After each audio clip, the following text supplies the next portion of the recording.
Greetings, fellow citizens of Disneyland. Brickey here. Today's adventure, your guide to Oogie Boogie Bash 2021, offering you some pro tips to make the most of your Halloween trip and making the best of your after park hour event. Let's Oogie Boogie.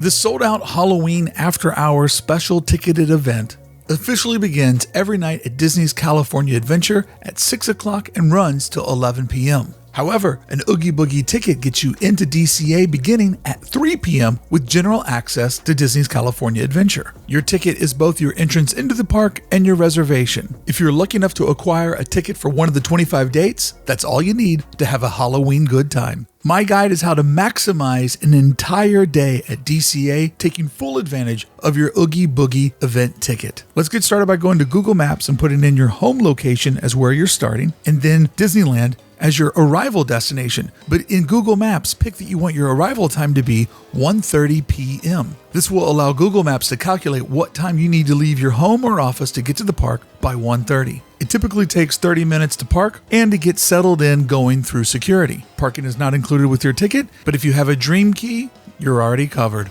Have lunch somewhere in downtown Disney. Make a reservation ahead of time if you can, but pick someplace that doesn't take too long. I normally pick La Brea Bakery's walk-up service because there's that huge patio that sits you right on the edge of the Esplanade, getting all the good vibes of folks coming from Disneyland and DCA. And they offer more realistic foods at a great value. Getting a good salad with protein or a sandwich will power you up for what we've got next. Because at 3 p.m., you're officially allowed to walk inside of DCA, where you'll get wristband to show that you officially have a Oogie Boogie ticket. I would encourage you to use these first 3 hours to try to ride some of the less popular rides. You don't want to burn too much of this time waiting for e-tickets, because this will probably be one of the longer wait times that you'll see while you're at the park today. Because for the next 3 hours, DCA will have an overlap of people that bought a single day ticket or use a reservation on their Magic Key, as well as folks showing up for Oogie Boogie's Bash. Using this time to start somewhere like Pixar Pier, where your adventure could begin at the Incredicoaster and end over at Ariel's Under the Sea Adventure, allowing a lot less walking time per attraction and allowing you the opportunity to possibly knock out 9 rides in this single rip.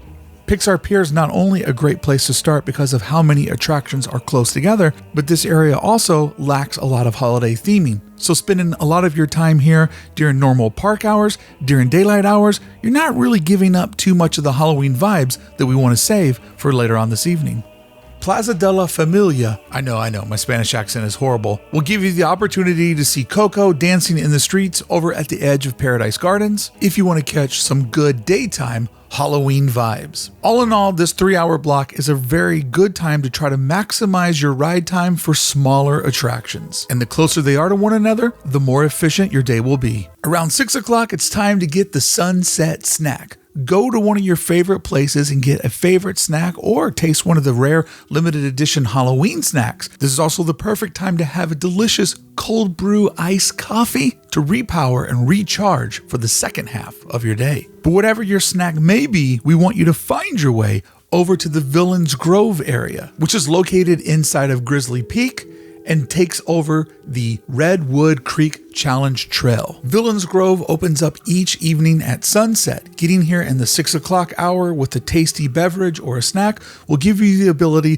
to get in line for what I say is the most important experience that you can have for the evening, also giving you the opportunity to recharge your batteries before the party goes into full swing. Because Villains Grove is a walkthrough at your own pace adventure, it can take guests a long time to navigate through the entire experience. Using this transitional hour of waiting for the sun to set while waiting for the longest line of the evening is the best way to recharge and maximize your Oogie Boogie event. This line can get long, so using it as a moment to rest is always an excellent strategy to make the most of a trip. And maybe put one person in line while the other goes and orders these treats. Once you've navigated your way through Villains Grove, you're welcome. I hope you had a good time. I absolutely love it, in case you can't tell. But now it's time to move over to become the Treat Trail Champion. Navigate through the park like a boss, making full use of every land. Don't jump around from here to there. Efficiently move from line to line, trail to trail, to land to land. Let's get that fat sack of candy and get a rebate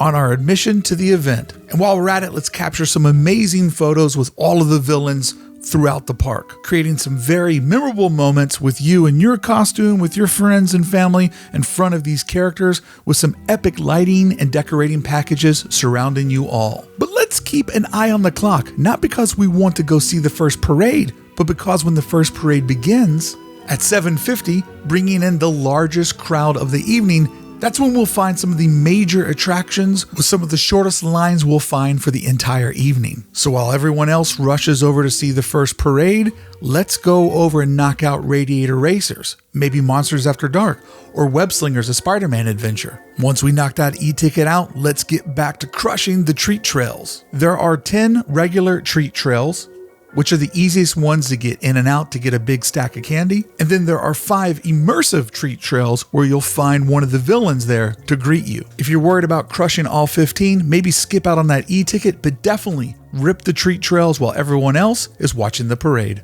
Now, after we've been doing this for a couple hours, around 9:30, let's take a break and grab one of the exclusive snacks. There's over 20 locations inside of DCA selling exclusive Halloween treats. Go find the one that's speaking to you the loudest, make sure you grab it, and then navigate your way to your parade spot. I'm going to suggest somewhere in Hollywoodland. There's just something about seeing the parade coming down Hollywood Boulevard with all of the buildings around it. It just feels more urban, like you're inside of a city. And I'm going to go ahead and say more like you're seeing a parade on Main Street, USA, which is how my Disneyland heart loves to see parades at the resort. Once the parade passes, somewhere between 10:10 and 10:30, earlier in the day, we already crushed all the lower wait time rides. We should have already made our way through most of the 15 treat trails. That means it's e-ticket major attraction time. Now, if there's one that you really need to do, make that your priority and do it first. But if that's not your priority, let's go with one of the closest e-tickets to you and keep going to one after another, working our way deeper and deeper in the park. Ideally, whatever line we're in at 10:59 p.m. is in one of the furthest corners of DCA. So what I'm saying is, don't pick Soarin', which is pretty close to the exit. Pick something like Racers or Monsters After Dark that will place you deep inside of the park. So once your ride on this attraction is over with, you have the longest stroll possible through a park that is quickly emptying out minute by minute.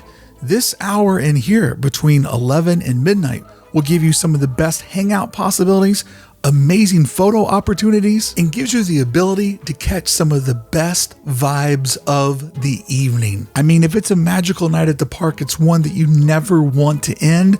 So starting deep and slowly working your way to the end is my strategy, my friend. This is what I did when I was the very last person to leave Christmas in 2019, which means I'm the last person that ever got to experience Christmas inside of Disneyland by using this strategy. And I also did it again when I was the last person to leave free DCA. 2 records that I'm proud of. But if you have followed this schedule, you will have been able to do all the major events. You'll have a sack full of treats. You will enjoy your first parade in over 500 days inside of Disneyland Resort. And even if you don't fit it all in, I promise you, friend, you'll have had a magical day. Friends, I'm going to be at Oogie Boogie Bash every single Thursday doing a live stream that steps off at 7 p.m. So if you're not there on opening night, if you're there any other date, you can watch my opening night live stream tonight and see this strategy put to good use, as well as get other tips so when you come out to Oogie Boogie's Bash, you can maximize your evening and have as much fun as possible. I do say that this is the absolute best time to visit DCA all year long, and it's my goal to give you the information so you can do just that.